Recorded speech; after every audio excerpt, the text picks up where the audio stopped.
whenever we consider what Rasoolullah sallallahu alaihi wasallam told us with regards to eating, we are remembering Allah. So among the basic principles or pillars of eating, the etiquette of eating in Islam, is that we eat a third, drink a third, and leave a third for breathing.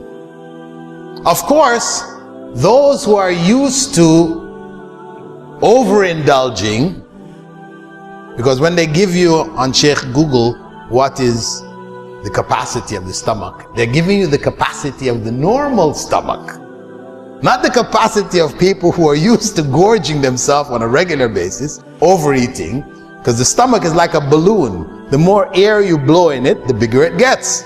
So it's the same thing. It is an expandable organ. So if you're used to really packing it in every time, every meal, you're just piling it in, then your stomach gets bigger, bigger, and bigger. So your capacity now maybe double or triple what the normal person's capacity is.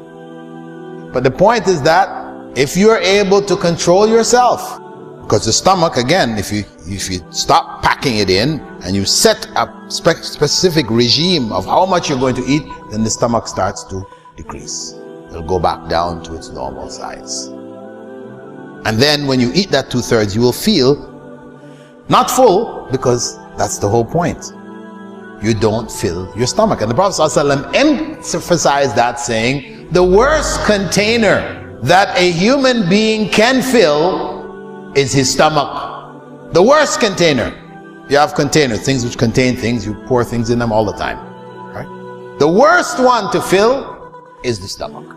This is prophetic advice.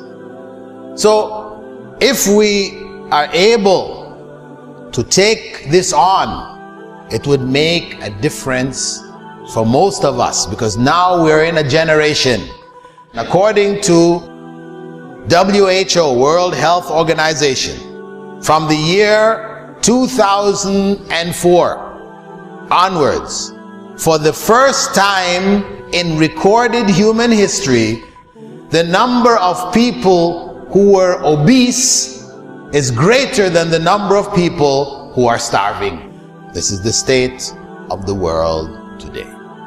And Prophet Muhammad ﷺ in Sahih al-Bukhari, when talking about the future, the signs of the last day, the coming of the last day, he said, وَيَظْهَرْ فِيهِ مُسْلِمًا, and there would appear among them, amongst the Muslims, obesity.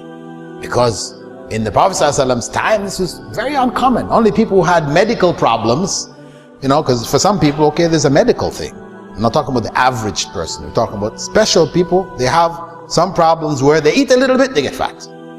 But we're talking about the norm. So the norm amongst the Muslim Ummah was for people to be of moderate build. They lived, lives which was active, etc. So that obesity, and they didn't, this luxury eating styles, lifestyles, etc. wasn't there. So people maintained a natural state. They were not obese. Obesity was rare. But the Prophet ﷺ said, among the signs of the coming of the last day was that obesity would now appear amongst Muslims, meaning it becomes prominent, it becomes known. We see it all around us. The worst container that a human being can fill is his stomach. This is prophetic advice.